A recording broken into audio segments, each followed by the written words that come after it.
My view is that in this century, the only kind of growth we can afford will be green growth. We have to have another kind of growth model. We must have growth, but it must be more green, sustainable, resource-efficient growth. I think that the more you know about these things, the more you realize that just to continue business as usual simply is not an option. Normally, when you just continue business as usual, it costs nothing, but that is not the case here. It will cost us a lot to continue business as usual. That's why we have to find other solutions. I think that in Europe we still have a lot of strongholds. We are very, very good in energy efficiency. We are the only region in the world which actually has managed to decouple growth from energy consumption. We are very good at retrofitting buildings. We are very efficient when it comes to making energy grids. We are still second to none when it comes to the quality of renewables. Just to say that there are really many strongholds still, but we can just not keep them automatically. We must step on the top of our toe to do that. I think that one of the most important things we need now in order to make industries invest in progress in developing countries, that is to get the pricing mechanisms right. I'm not that concerned about emerging economies. That's attractive to invest there.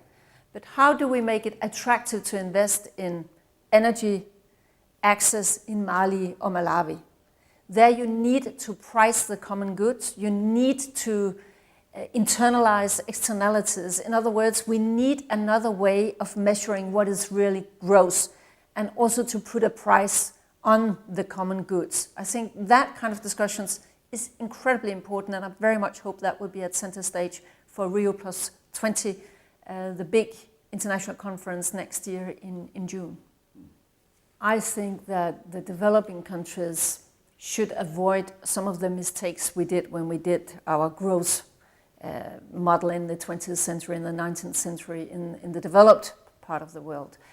And I think that, for instance, new technologies can help them skip some generations of very polluting technologies.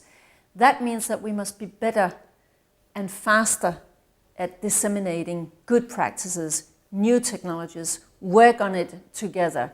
And there again, I really believe that to get the pricing mechanisms right is one international job, and also to get the targets. The experience we have in Europe is it helps when you have targets and pricing mechanisms, then you sort of captivate the political attention, then you have the focus and it stays there.